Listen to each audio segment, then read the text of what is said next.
সেজন্য আমরা ঋষিযজ্ঞ করলাম ভোরবেলা, আর কি করতে হয়, পিতৃযজ্ঞ। আমাদের যে কোনো অনুষ্ঠান করতে গেলে, যেমন বিবাহ থেকে করতে গেলে আমাদের শ্রাদ্ধ করতে হয়।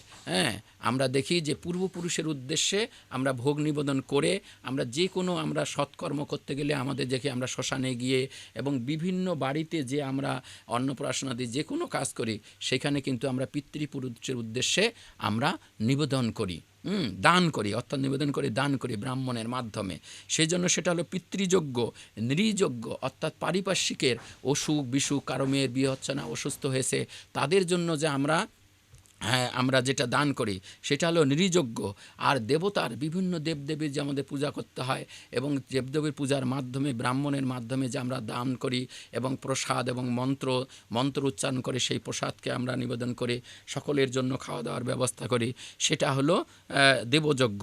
আর আছে ভূতযজ্ঞ, বিভিন্ন পশু পাখি, কুকুর ছাগল বিলার অসংখ্য আছে, এই সমস্ত ভিত, অথবা আমার শরীরটাও কিন্তু একটা পঞ্চভূতের শরীর, এই শরীরকে ঠিক রাখার জন্য আমি যে নিত্য আমাকে খেতে হয় সেটাও আমাদের হলো ভূতযজ্ঞের মধ্যে পড়ে। সেই জন্য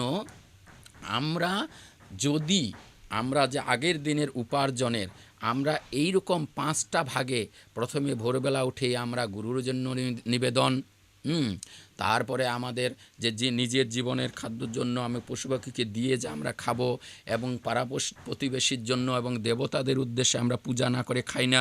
হ্যাঁ, এইগুলো সমস্ত কিছু করার পর হয়তো আমার 100 টাকার মধ্যে আমার 75 টাকা চলে গেল, আর এই 25 টাকা হলো আমার নিজের জন্য। সেই জন্য আমরা এই উপার্জনের টাকা যতক্ষণ পর্যন্ত আমরা অন্যদের এই পঞ্চযজ্ঞের জন্য নিবেদন বা দান না করি ততক্ষণ পর্যন্ত সেই খাদ্য খেলে আমার পাপ খাওয়া হয়। অর্থাৎ প্রথমটাই হলো গুরুর জন্য নিবেদন, যাহাকে বলা হয় ইষ্টভীতি। হ্যাঁ, তাই ইষ্টভূতে দীক্ষা বাঁচে, শরীর বাঁচে কর্মে, সদাচারে সমাজ বাঁচে, জীবন বাঁচে ধর্মে। শ্রী ঠাকুর অনুকূল একটা বাণী খুব বুঝে ওঠার মতো। আমরা যে আদর্শের দীক্ষা নেই, এই আদর্শের দীক্ষাটা বেঁচে থাকে। আমরা যেমন না খেলে বেঁচে থাকতে পারি না, আমার পিতাকে না খেতে দিলে যেমন বেঁচে থাকতে পারি না, সেই জীবন্ত দীক্ষাটা জাগ্রত থাকবে, বেঁচে থাকবে। অর্থাৎ আমার মধ্যে আদর্শ আস্তে আস্তে প্রকট হবে। আগে তো বেঁচে থাকা, যেমন গাছটা বেঁচে থাকলে তারপরে সার দিলে, তারপরে নিত্য ওটা সেবা দিলে, তারপরে ওটার এক সময় আমরা ফল ভোগ করতে পারবো, তেমনি আমার ভিতরে দীক্ষাটা বেঁচে থাকবে যদি গুরুকে আমি প্রতিদিন ভোরবেলা উঠে আগে তার জন্য নিবেদন করি।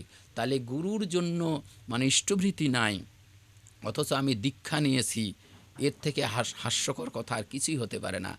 আর যারা অন্য মতাবলম্বী, যারা বুঝি না, তাদের জন্য হয়তো ক্ষমা আছে, তারা তো বুঝেই না তাদের ইষ্টভীতি কী আর গুরুকে কিভাবে নিবেদন করতে হয়।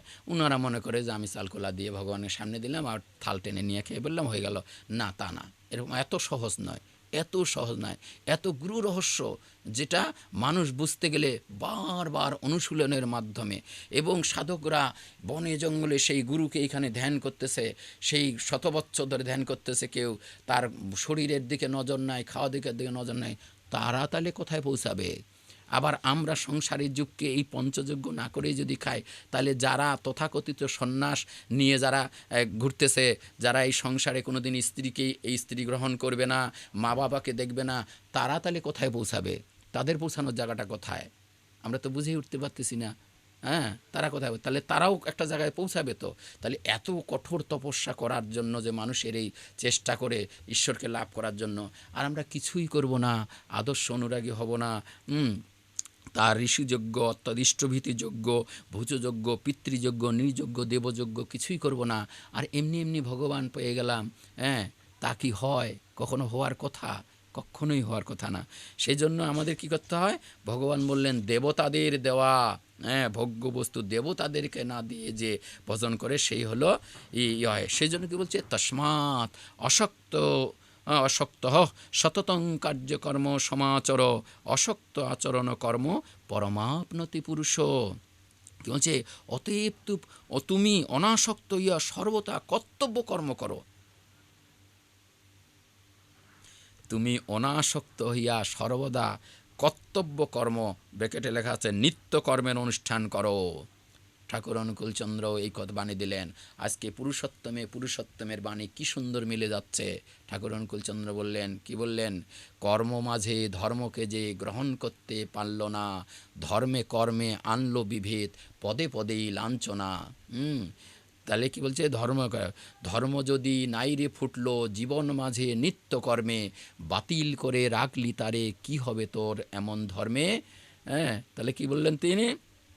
ঠিক মিলে যাচ্ছে এই শ্লোকটার সঙ্গে। তুমি অনাসক্ত হইয়া সর্বদা মানে সবসময় নিত্যকর্ম বা কর্তব্য কর্মের অনুষ্ঠান করো। নিত্যকর্ম মানে এই নিত্যকর্মের মাধ্যমে তোমার এই ধর্মকে ফুটিয়ে তুলো, কর্মের মাধ্যমে ধর্মকে ফুটিয়ে তুলো। কামনা শূন্য হইয়া কর্ম করিলে মানুষ নিশ্চয়ই মুক্তি লাভ করে। হ্যাঁ, কামনা শূন্য হয়ে কর্ম করা কেমন, আমরা একটু পরে আসছি। তাহলে কি বললাম? এই যে শ্লোকটার অর্থটা, আর ঠাকুর অনুকূলচন্দ্রের কর্ম মাঝে ধর্মকে যে গ্রহণ করতে পারল না, আর কি বলতেছে? যে নিত্যকর্ম সবসময় তুমি তাকে অনুসরণ করো। ভগবানও তো তাই বলছে, তস্মাৎ অসক্ত বলছে, অতএব তুমি অনাসক্ত হয়ে সর্বদা কর্তব্য কর্ম বা নিত্যকর্ম করো। আর ঠাকুরে বললেন কর্ম মাঝে ধর্মকে যে, অর্থাৎ কর্মের ভিতরে ধর্মকে যে ফুটিয়ে তুলতে পারল না। আমরা যে খাবো, খাওয়াটা আমার কর্ম। কিভাবে খাবো? যে কোনো দিক দিয়ে খাবো না, খাওয়ার বিধান আছে। কিভাবে খাবো, কত সময়ে খাবো, কি খাবো, এই যে খাওয়ার পদ্ধতি, এই খাওয়ার মধ্যে ধর্ম। আমি যে হাসবো, কিভাবে হাসবো? ঠাকুর বললেন হাসো, হ্যাঁ, কিন্তু বিদ্রুপে নয়, প্রেমে হাসবে। তো তুমি কিভাবে হাসবে? কাঁদো, কিন্তু আসক্তি তো নয়। কাঁদবে যে তুমি, কেমন করে কাঁদবে, কিভাবে কাঁদবে? আমি হাঁটবো, তুমি হাঁটবে, কিভাবে হাঁটবে? এলে আমরা জানলাম যে অসক্ত, তস্মাৎ সেই জন্য তুমি অনাসক্ত হয়ে নিষ্কাম কর্ম করবো। নিষ্কাম মানে কামনা শূন্য তো কোনো কর্ম নাই, কামনা শূন্য কোনো কর্ম নাই। কর্ম করলেই সেখানে কামনা থাকবেই। তাহলে নিষ্কাম কর্ম কেমন করে হলো? যে গুরুর উদ্দেশ্যে, ঈশ্বরের উদ্দেশ্যে, যেটা তো ভগবান বলেই দিলেন খুব সুন্দর করে, যে ঈশ্বরের প্রীতির জন্য। ঈশ্বরের প্রীতি মানে আদর্শের প্রীতি, আদর্শের প্রীতি মানে গুরুর প্রীতি। গুরু কেন? গুরু ব্রহ্মা, গুরু বিষ্ণু, গুরু মহেশ্বর। তিনিই যে জাগ্রত আমার সামনে, আমি তো জানি না যে ঈশ্বর কোথায়। এবং তার মধ্যে যে ভিতরে জ্ঞান, সেই জ্ঞানেই হলো ঈশ্বরের জ্ঞান। হ্যাঁ, সেই জ্ঞানটাই হলো ব্রহ্ম। সেই জ্ঞান অর্জন লাভ করার জন্য আমাকে কর্মের মাধ্যমে হতে হবে, নিতে হবে।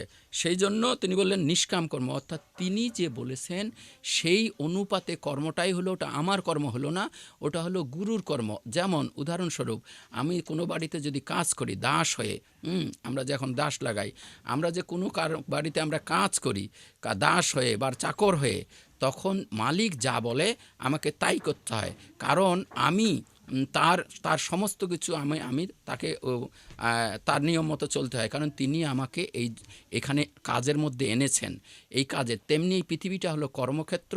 এই কর্মক্ষেত্রে তিনি আমাকে এনেছেন, যা তাকে আমরা প্রভু বলি, আর আমি তার হলো দাস। এই যে দাস, সেই জন্য ওই দাসটা অনুভূতির দাস, প্রকৃতপক্ষে তাতে হলো আত্মসমর্পণের দাস। সেই দাসটাকে আমরা বাহ্যিকভাবে দয়ার আকার আর দন্তাস্য, হাঁটুয়াভাঙ্গের দয়, হাঁটুভাঙ্গা দ বলে যাই। দন্তাস্য দেখে অনেকজন আমরা টাইটেলের সঙ্গেই তার 14 পুরুষের হলো সমস্ত কিছু বাদ দিয়ে আমরা দাস লাগাই। প্রকৃতপক্ষে ওই দাস হলো তাকে সম্পূর্ণরূপে তাতে আত্মসমর্পণ করা, বাহ্যিক ওই দন্তাস্য আর দয়াকার দন্তাস্য নয়। তাহলে যারা প্রকৃতপক্ষে জন্ম থেকেই দাস লেখে, তারা তাহলে আজন্মই তাহলে ভগবানের দাস হয়ে আসছে, তারা বংশ পরস্পরায়। তাহলে তো আর যারা বর্তমানে আমরা দাস লাগাচ্ছি তারা তো হলো তাদের থেকে কম, কারণ তারা এখন লাগাচ্ছে, আর তারা কিন্তু বংশ পরস্পরায় দাস হয়েই আসছে। তাহলে ওই দাস সেই দাস নয়। দাস মানে তাতে সম্পূর্ণ সারেন্ডার। তিনি মালিক, তিনি প্রভু, আর আমি হলাম তার দাস। অর্থাৎ সেই জন্য সেই যে তিনি মালিক যেমন আমাকে বলে যে এই কাজটা এরকম করো, এই কাজটা এরকম করো, এই কাজটা এরকম করো, যদি আমরা না করি তাহলে প্রকৃতপক্ষে আমরা মালিকের আমরা কখনো প্রিয় হতে পারবো না। আর মালিক যে উদ্দেশ্যে আমাকে কর্মে যুক্ত করেছেন এখানে, সেই কর্মগুলিও থেকে তিনি আমাদেরকে বঞ্চিত করবেন। সেই জন্য ভগবান এই পৃথিবীতে, এটা যেহেতু বিশ্ববিদ্যালয়, এটা যেহেতু কর্মক্ষেত্র, এটা এখানে আমাদেরকে পাঠিয়েছেন। যেমন আমরা মাঠে বল খেলতে যাই বা ক্রিকেট খেলতে যাই বা ফুটবল খেলতে যাই, মাঠে নেমে সেই নিয়ম অনুযায়ী আমাদেরকে মাঠে খেলতে হয়, এবং সেইখানে আগের যেমন আমি প্র্যাকটিস করেছি সেই অনুপাতেই আমি ফল দেখিয়ে এখানে আমাকে বাহবা নিতে হয়। হ্যাঁ, এবং আমার বিপরীতে কিন্তু আরও বেশি বড় বড় যোদ্ধা দেওয়া হয়, ইচ্ছাকৃতভাবেই দেওয়া হয়, নইলে আমরা খেলা উপভোগ করতে পারি না। তেমনি সেইখানে এই জগতেও আমরা এইভাবে, তিনি সমস্তটাই ভালো খারাপ, তিনি দিয়েছেন একটা বিষ, দিয়ে বলেছেন এটা খেও না, এটা খেলে কিন্তু মারা যাবে। আর তিনি বলেছেন এটা অমৃত, এটা খালে তুমি জীবিত থাকবে, তুমি মরবেই না। তুমি কোনটা, এটার গুণাগুণ এটা, এটার গুণাগুণ এটা, তিনিই দুটো দিয়েছেন এবং তিনি দুটোর আবার পার্থক্য করে দিয়েছেন। দিয়ে তিনি আমাকে বলেছেন এটা করো আর এটা করো না। তুমি আমাকে কী করো, আমি তোমাকে এই জগতে সমস্ত কিছু দিয়েছি, সেগুলি তুমি একটি একটি করে আমাকে ফিরিয়ে দাও, একটি একটি করে আমাকে ফিরিয়ে দাও, নইলে আমরা কী করতে পারবো না তাকে। হ্যাঁ, যেমন তিনি উদ্ধবকে তিনি জ্ঞান দিচ্ছেন। হ্যাঁ, উদ্ধবকে কী জ্ঞান দিচ্ছেন, তিনি বলতেছেন ভাগবতের 907 পৃষ্ঠা আমাদের হলো অখণ্ড ভাগবত বেণীমাধবশীলের ভাগবতে তিনি বলতেছেন, অর্থটা আমি বলছি, শুনো হে উদ্ধব যাহা বৈষ্ণবেরও ধর্ম, বাসনাতে জিতে হবে এই তার কর্ম। তিনি বলতেছেন কে, শুনো হে উদ্ধবকে শিক্ষা দিতে গিয়া, যেমন আমরা শ্রীকৃষ্ণকে গীতার মাধ্যমে শিক্ষা দিয়েছেন, সেই জন্য আমাদের উদ্ধবকে মাধ্যমে আমাদেরকে শিক্ষা দিয়েছিলেন। তিনি বলতেছেন কি, শুনো হে উদ্ধব যাহা বৈষ্ণবেরও ধর্ম, বাসনাতে জিতে হবে এই যার কর্ম। কিভাবে বাসনা ত্যাগ করতে হয়, এইভাবে যে কর্ম, সেটাই হলো প্রকৃত কর্ম। আমি কিংবা আমার সমান হন গুরু যমনীয়মাদি শিক্ষা দানে কল্পতরু। আমি কিংবা আমার সমান হন গুরু, যারা আমাদেরকে আজকে শিখায়, আমার মতো যারা তথাকথিত না বুঝা কৃষ্ণ ভক্ত, তারা যেমন বুঝায় যে গুরু আলাদা, কৃষ্ণ আলাদা, অথচ আমরা পাই যে মহিমায় গুরু কৃষ্ণ এক করি জানো, গুরু আজ্ঞা হৃদেব সব সত্য করে মানো, গুরুই ব্রহ্মা গুরুই বিষ্ণু গুরুই মহেশ্বর। এখন আমরা যেহেতু আমরা গুরুকে ব্রহ্মা বিষ্ণু মহেশ্বর বলবো না, তা গুরুকে বলবো একটা, আর আকাশে তুলে দেবো ভগবানকে। সেই জন্য আবার এই মন্ত্রটাও এখন কেউ আর উচ্চারণ করতে চাই না, অন্যান্য মন্ত্রগুলি করি। আর সেই শঙ্করাচার্য যে মন্ত্র, গুরুর প্রণাম মন্ত্রগুলি, তার প্রথমেই যে গুরু ব্রহ্মা বিষ্ণু, তাহলে কি বলছে, আমি কিংবা আমার সমান হন গুরু নিয়মাদিক শিক্ষা দানে কল্পতরু। গুরু সেবা করিয়া শিখিবে উপাসনা, তবে তো যাইবে তাহার বিষয় বাসনা। কেমন করে যাবে, গুরু সেবা করিয়া শিখিবে উপাসনা, তাহলে গুরুর মাধ্যমে উপাসনা শিখব। আর গুরু যে উপাসনার পদ্ধতি দিয়ে সেইভাবে আমি করব, করে আমার প্রাপ্তিটা হবে সেই নিরাকার ব্রহ্ম ভগবান শ্রীকৃষ্ণকে পরমাত্মা রূপে। কিন্তু পদ্ধতিটা হলো গুরু যা বলে দিবেন, গুরুই আমার হলো জাগতিক সাক্ষাৎ ভগবান। তাই হলো গুরুই হলো ঈশ্বরের সাকার মূর্তি, আর তিনি অ্যাবসোলুট অখণ্ড। তাই সবাইকে গুরু বলা যায় না। তিনি যখন গুরু রূপে আসেন, তিনি যেহেতু কথা দিচ্ছেন বারবার তিনি আসবেন, তিনি যখন আসবেন তাহলে তাকে আমরা কি বলবো? তিনি যদি গুরু নাই হন, অবতার পুরুষরা যদি গুরু নাই হন, তাহলে তিনি যদি না হন, তাহলে আমরা গুরু কাকে বলবো? আর গুরু যদি তথাকথিত পেট থেকে বেরাইলে হয়, তাইলে আমরা ওই তিনি যখন জ্ঞান দান করে আসবেন তাকেই বা কী বলবো? হিসেবেই তো মিলবে না। সেই জন্য বলতেছে, কি বলতেছে, গুরু সেবা করিয়া শিখিবে উপাসনা, তবে তো যাইবে তাহার বিষয় বাসনা। অভিমান অহংকার হীন হবে শিষ্য, মমতা রহিত হবে তেজিবে আলস্য। গুরু আর কি থাকবে না? অভিমান অহংকার এগুলি শিষ্যের থাকবে না, মমতা রহিত থাকবে না। বৃথা কথা নাহি কবে, হিংসা শূন্য হবে, গুরুর নিকটে ধর্ম জিজ্ঞাসা করিবে। কার নিকটে ধর্ম জিজ্ঞাসা করব? গুরুর নিকটে। এখন যদি আমরা বলি কৃষ্ণ সব কৃষ্ণ, তাহলে কৃষ্ণ কোথায়? তাকে আমরা কিভাবে জিজ্ঞাসা করব? আকাশে তাকাই আছি জিজ্ঞাসা করব, এটা হবে না, সামনে থাকতে হবে। এই জন্য যারা আচার্য মানি না, যারা গুরু মানি না, এবং কেউ কেউ আবার বিভিন্ন মতের আচার্য, একজন যে জাগতিক একজন আদর্শ, যিনি বিধাতা রূপে, দাতা রূপে, পুরুষোত্তম রূপে আসেন, তার কর্মগুলিকে, তার বাণীগুলিকে নিজে আচরণ করে আবার জনসমক্ষে ছড়িয়ে দেন, তাকে আবার বর্তমান আচার্য বলে। যাকে পূর্বতনের বর্তমান আচার্য, তাকেও যারা মানি না, তারাও প্রকৃতপক্ষে ওই যে আকাশে ভগবান তুলে দিয়ে আমরা অন্যান্য মতরা যেমন তাকে ডাকতেছি, ওনারাও আসলে আমাদের সেইরকম ধরনের একজন ভক্ত। আমার বোধগম্য সেটা। আর কি বলছেন, গুরুর নিকটে ধর্ম জিজ্ঞাসা করিবে। ভাগবত, অখণ্ড ভাগবত, বেণীমাধবশীল, যেখানে সেই মূল ভাগবত থেকে বাংলা আকারে করেছেন 907 পৃষ্ঠা। আবার আমরা যারা প্রচণ্ড ভক্ত, ভয়ঙ্কর ভক্ত একেবারে, যার রূপে বাহিরে চেহারায় দেখিলে যে ভক্তের অহংকারে টলমল করতেছে, তাদেরকে আবার একটু পড়ার অনুরোধ করতেছি। দয়া করে আবার একটু সদ্গুরুর আশ্রয় নিয়ে নতুন করে জগৎটাকে দেখার চেষ্টা করুন। আমরা ঠিকই তাহলে বুঝতে পারবো। আজকে আপনারা যারা শুনছেন, এই যে সামনে আমরা যারা শুনছি, তাদেরকেও অনুরোধ করতেছি যে চিন্তা করতে হবে, ভাবতে হবে, ধ্যান করতে হবে। এই দ্বিদলে এখানে তেসরা তিল, থার্ড আই, বোধচক্ষু বা জ্ঞানচক্ষু, যে চক্ষু দিয়ে ভগবান অর্জুনকে দেখতে বলছিলেন, তাকে যে অর্জুন ভগবানকে দেখতেছিলেন চর্মচক্ষু দিয়া ভগবান শ্রীকৃষ্ণকে, সেই শ্রীকৃষ্ণ আবার অর্জুনকে বললে, তুমি তো আমাকে এই চর্মচক্ষু দিয়ে দেখতে পাবে না, আমি তোমাকে জ্ঞানচক্ষু দিচ্ছি। সেই জ্ঞানচক্ষুকে গুরুকে দেখতে হয়। গুরু মূর্তিন শরণিত্যং গুরু নাম সদা জপেত, গুরু আজ্ঞা প্রকৃভূত গুরু অন্যং ভাবেত। কি করবে? গুরুর মূর্তি স্মরণ করবে। ধ্যানাৎ মূলং গুরু মূর্তি, গুরুর মূর্তি ধ্যানের মূল। কই এগুলি কোথায় গেছে? শিবের মাথায় জল ঢালতে ঢালতে শিবের সর্দি লাগাই দিচ্ছি, অথচ শিব পার্বতীর যা সেই কৈলাসে কথোপকথনে গুরু গীতার একটা বাণীও আমরা মানতেছি না। কোথায় আমরা চলে গেছি ধর্মের? সেই জন্য কি বলতেছে যে গুরু কি বলছে, গুরুর নিকটে ধর্ম জিজ্ঞাসা করিবে, যায়া পুত্র গৃহক্ষেত্র। আচ্ছা, কি বলছে? বৃথা কথা নাহি কবে, হিংসা শূন্য হবে। হিংসা শূন্য হইতে হবে আমাদের। আরে আমরা হিংসায় তো করে জর্জরিত।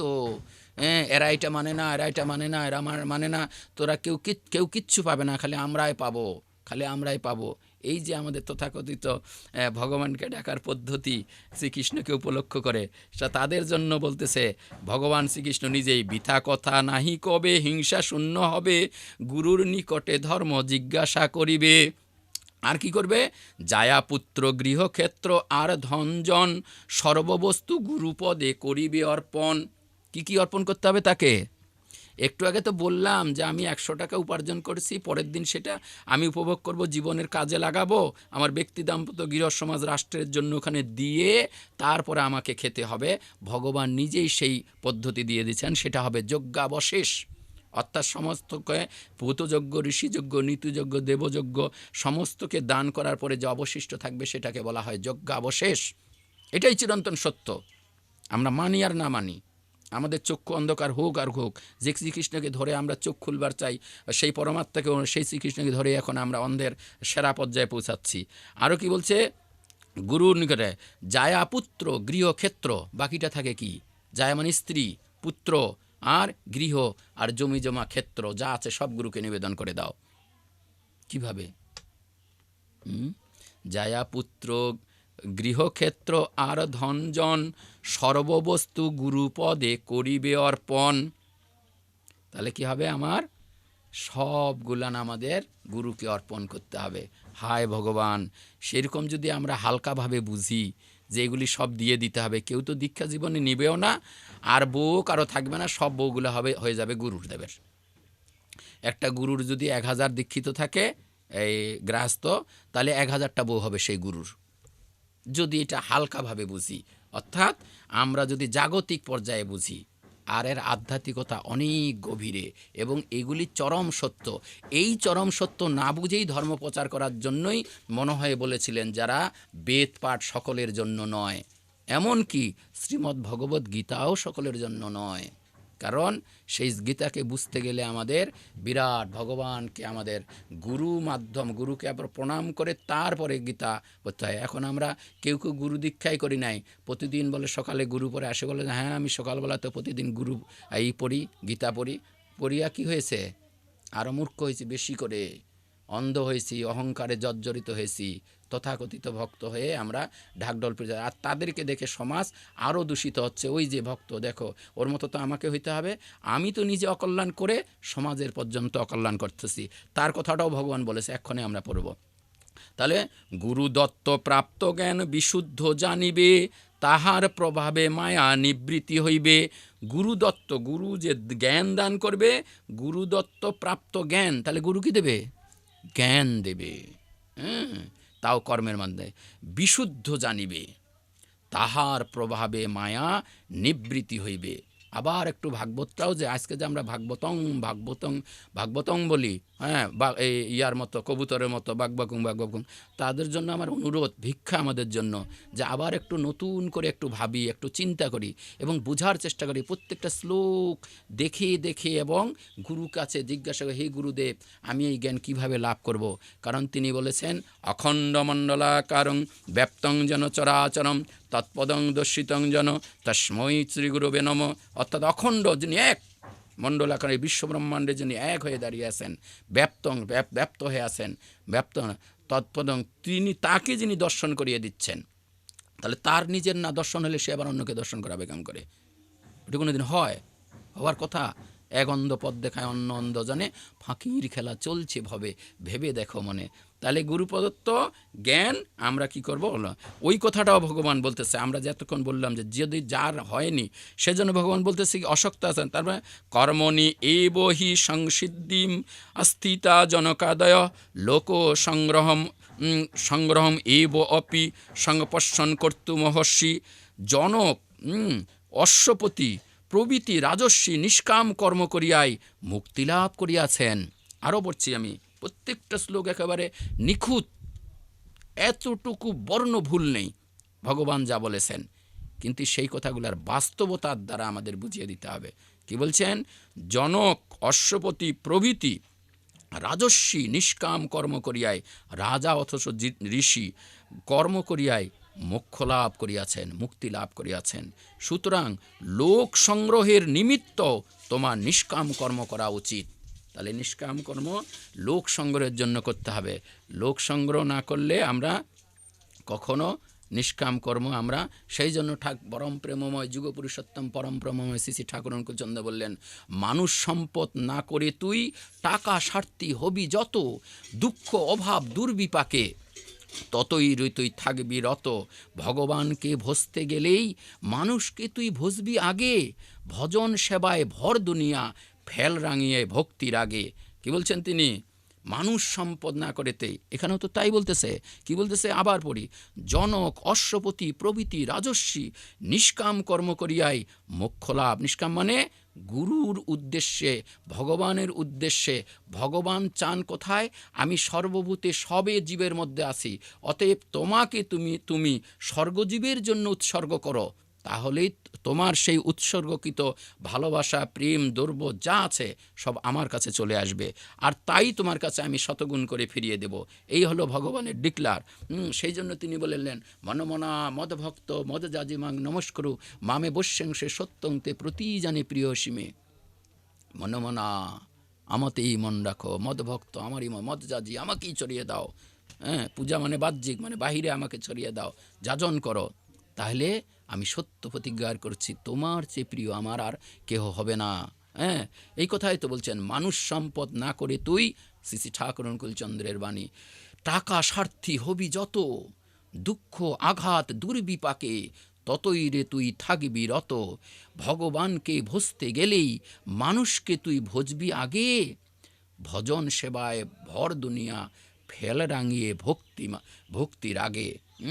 ঢাকে ঢোলে করলে পূজা অহংকার হয় মনে মনে, চুপি সারে করবি পূজা জানবে না কো জগৎজনে। হৃদয়ের মধ্যে তুই কি পূজা শুরু করে দিবি। আর সেই জন্য আমরা কিন্তু এই জিনিসগুলো আমরা বুঝি না। আমরা কি করি? এখনও তুই, আমরা সেই জন্য আদর্শ গুরুদেব শ্রী শ্রী ঠাকুর অনুকূলচন্দ্র বলছে, এখনও তুই উঠরে জেগে, বেতাল চলায় চলবি কত, তাল হারা ওই বেতাল নেশা করল কত জীবন হতো। আবার বলছি, এখনও তুই উঠরে জেগে, আমরা তো কেউ ঘুমিয়ে নেই, এই জেগে থাকা মানুষগুলোকে আবার জাগতে বলতেছে, মানে আধ্যাত্মিকতায় জেগে উঠো। সর্বস্থানে ব্রহ্মদর্শনের যে মূল সূত্র, পুরুষোত্তমকে অবলম্বন করো। এই জন্য কেউ কেউ ধ্বনি দেয় যে বন্দে পুরুষোত্তম, পুরুষোত্তম অর্থাৎ পুরুষোত্তমের বন্দনা করো। বন্দনা মনে করো মানে তার আদর্শে তুমি নিজেকে উৎসর্গ করো, দীক্ষা নাও, তাহলে কি হয়? পুরুষোত্তম বন্দনা। আর তার নীতি বিধি মেনে চলাটাই হলো তাকে বন্দনা করা। তাই এখনও তুই উঠ রে জেগে, বেতাল চলায় চলবি কত, তাল হারা ওই বেতাল নেশা করলো কত জীবন হতো, কত জীবনকে নষ্ট করে ফেললো। সেজন্য আমাদের কি করতে হবে? ভগবান ঠিক ওই কথাগুলোই বলতেছে। আবার আমরা স্পষ্ট করে শ্রীমদ্ ভগবদ্গীতা, আমি যা কিছুই কথা বলতেছি ঠাকুর চন্দ্র বলি আর যারে বলি, সেটা কিন্তু শ্রীমদ্ ভগবদ্গীতার এই শ্লোকগুলিকে বুঝে ওঠার জন্য ওই বাস্তবতাগুলোকে এইখানের সঙ্গে আমরা তুলনা করে বোঝার চেষ্টা করতেছি। তাহলে কি বলছে? লোক সংগ্রহের নিমিত্ত। সেই জন্য স্বামী বিবেকানন্দ বলতেন, কর্মযোগ অন্য নিরপেক্ষ মুক্তিমার্গ, নিষ্কাম কর্ম দ্বারা চিত্ত শুদ্ধি হইলে মোক্ষ বা জ্ঞান লাভ হয়। তাহলে যতক্ষণ পর্যন্ত আমরা লোক কল্যাণের জন্য কি বলছে, সুতরাং লোক সংগ্রহের নিমিত্ত তোমার নিষ্কাম কর্ম করা উচিত। ইয়ৎ ইয়ৎ আচরতি শ্রেষ্ঠ তত্তৎ এব ইতরজনা, স ইয়ৎ প্রমাণং কুরুতে লোক তদা অনুবর্তন্তে। কি বলতেছে? কোনো সম্প্রদায়ের শ্রেষ্ঠ ব্যক্তি যাহা যাহা আচরণ করেন, সেই সম্প্রদায়ের সাধারণ লোকে তাহাই অনুসরণ করে। তিনি যে লৌকিক ও বৈদিক কর্ম প্রমাণিত বলিয়া অনুষ্ঠান করেন, অন্য লোকে তাহাই অনুসরণ করে। ইস, এত সুন্দর কথা। আমি যত পড়ি তত আশ্চর্য হই, এর বাস্তবতা যে কত সুন্দর। তাহলে কি বলেন তিনি? তুমি যে লোক সংগ্রহের জন্য তোমাকে, এই জন্য সমাজের শ্রেষ্ঠ ব্যক্তি, যাকে আমরা শ্রেষ্ঠ ব্যক্তি বলে মানতেছি, তারা যে আচরণ করে আমরা কিন্তু সেই দিকেই সবাই আমরা যেতে চাই। অন্যদিকে আমরা অন্য কর্ম করতে চাই না। অমুকবাবু এটা করেছে, গ্রামের দলপতি এটা করেছে, মাতবর এটা করেছে, তাহলে আমাকেও এটা করতে হবে। সেই মাতবর যদি প্রকৃতপক্ষে না সঠিক জ্ঞান অর্জন করে, সেই জন্যই ঠাকুর অনুকূলচন্দ্র বলেছেন যে ধর্ম যদি বলছে যে যুগের বাঁচা মারার মূলে গ্লানি যেথায় দেখতে পান, পুরন পুরুষ সেসবগুলি বদলে আনেন অভ্যুত্থান। ধর্ম যদি নাই, কি বলতেছে যে সেই জন্য ধর্ম জিনিসটা বলতেছে, তিনিও বলতেছে সমাজের শ্রেষ্ঠ ব্যক্তি যেটা, যারা ধর্মকে বহন করে নিয়েছে বেড়াচ্ছে, তাদেরকে দেখেই কিন্তু মানুষ ধর্মকতা। সেজন্য তারা যখন ভুলুণ্ঠিত হয়, তারা যখন অজ্ঞানী হয়, তারা যখন আনুষ্ঠানিকতায় পর্যবেসিত হয়, তারা ধর্মটা যখন বাহ্যিকে চলে আসে, তখন সেটা গ্লানি। তখন তিনি আবার আসেন, এসে বলেন যে আমি এসেছি। এসে বলে কি বলেন তিনি? ঈশ্বরেরই ডাক এসেছে, তার কাজে তোর সঙ্গতি, যোগান দিয়ে ধন্য হতুই, হোক দলিত দুর্মতি। কি বলেন? তিনি বলেন যে যোগান দিয়ে ধন্য হতুই, হোক দলিত দুর্মতি। তাহলে তাতে যদি যখন তিনি আসেন, তাতে যদি আমরা সবাই মিলে যোগান দেই, তাহলে আমাদের দুর্মতিগুলি কি হবে? দলিত হয়ে যাবে। ইয়দি হে পার্থ, স্বর্গ মত্তাদি তিল্লোকে আমার কোনো কর্তব্য নাই। ভগবান শ্রীকৃষ্ণ বলছেন, আবার বলতেছে ভগবান শ্রীকৃষ্ণ বলতেছেন নিজে শ্রীমদ্ ভগবদ্ গীতার কর্মযোগের 22 নম্বর শ্লোকের অর্থ পড়তেছি। হে পার্থ, স্বর্গ মত্তাদি, স্বর্গমত্ত পাতাল তিন লোকে আমার কোনো কর্তব্য নাই। ভগবান বলছে আমার কিন্তু কোনো কর্তব্য নাই, আমার কিন্তু কোনো কর্মও নাই। আমার অপ্রাপ্ত বা অপ্রাপ্তব্য, অপ্রাপ্ত বা প্রাপ্তব্য বস্তু নাই। আমার কিছু হারিয়ে ফেলারও নাই, যেটা আমার পাওয়ার দরকার এখন নেই এমনও নাই, আবার যেটা আমাকে পেতেই হবে এমন কিছু আমার নাই। তথাপি আমি লোক কল্যাণের নিমিত্ত সর্বদাই কর্মে ব্যবহৃত আছি, কর্মত্যাগ করি নাই। তাহলে ভগবান কর্মত্যাগ করেন নাই কেন কর্মত্যাগ করেন নাই? তার অর্থটা তিনি বলতেছেন। হে পার্থ, যদি আমি অনলস হইয়া, অনলস মানে অলস নয়, অনলস হইয়া শুভ কর্মে প্রবৃত্ত না হই, তবে মানবগণ সর্বপ্রকারে আমার অবলম্বিত পথেরই অনুবর্তী হইবে, অর্থাৎ অনলস হইয়া কর্মত্যাগ করিবে। বলতেছে এই যে আমি পৃথিবীতে এসে যে এই কর্ম করি, হ্যাঁ, তিনি তখন স্ত্রী পুত্র সন্তান রাজা, তিনি সমস্ত কর্মজীবনে দেখিয়ে গিয়েছেন। শিশু থেকে একেবারে 125 বছরের জীবনে সমস্ত কর্ম তার জীবনে, একটা শিশু থেকে শুরু করে একটা বৃদ্ধ পর্যন্ত কী জীবন ধারণ করলে তাকে লাভ করা যাবে, তিনি পরিপূর্ণভাবে দেখিয়ে গিয়েছেন। সংসার জীবন কিভাবে করতে হয়, একাধিক স্ত্রীর থেকে করলেও কিভাবে সমস্তকে সুন্দরভাবে সমস্ত মন জোগায় চলতে হয়, সেগুলি তিনি তার বাস্তব জীবনকে দেখিয়ে দিয়েছেন। তাহলে বলছে তিনি, আমি যদি আমি অনলস হইয়া শুভ কর্মে প্রবৃত্ত না হই, সৎকর্মে যদি আমি যদি অলস হয়ে বসে থাকি, তবে মানবগণ সর্বপ্রকারে আমার অবলম্বিত পথেরই অনুবর্তী হইবে। অর্থাৎ অনলস হইয়া কর্মত্যাগ করবে মানুষ, কি করবে? অলস হয়ে যাবে। উনি ভগবানই করে না, হ্যাঁ, তাইলে ধর্ম যখনই বিপাকী বাহনে ব্যর্থ অর্থে ধায়, পূরণ পুরুষ আসেন তখনই পাপী পরিত্রাণ পায়। ওই যে ধর্মের শ্রেষ্ঠ ব্যক্তিরা যখন না বুঝেই ধর্ম পালন করে, না জেনেই, তাদেরকে দেখে আমরা ওই দিকে, আমাদের শাস্ত্রে কি আছে, ভগবান শ্রীকৃষ্ণকে ভোগ দিয়ে খাচ্ছি, ভগবান শ্রীকৃষ্ণের অনুষ্ঠান করতেছি, ভগবান শ্রীকৃষ্ণের নাম করতেছি, কিন্তু ভগবান শ্রীকৃষ্ণ কি বলেছে এটা না তাকিয়ে সেদিকে তাদের পিছনে পিছনে ছুটতেছি। এটাকেই বলা হয় গ্লানি পড়া। আবার তখন ভগবান শ্রীকৃষ্ণ এসে ওই ডাক দেন, তিনি ডাক দিয়ে বলেন, ঈশ্বরেরই ডাক এসেছে, তার কাজে তোর সঙ্গতি, যোগান দিয়ে ধন্য হতুই, হোক দলিত তুর্মতি। পূর্বতনের প্রেরণাতেই পরবর্তীর অভ্যুত্থান, চেষ্টা করলেই দেখতে পাবি তাতেই তার অধিষ্ঠান।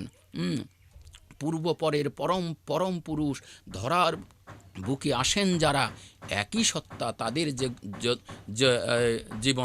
জীবনযোগের শিষ্ট ধারা, আত্মিক সত্তায় অভেদ যদিও ক্রমবিকাশে আছে ভেদ, নিবেশ সেবায় শিষ্ট থেকে বাড়িয়ে তোলতোর জীবন বেদ।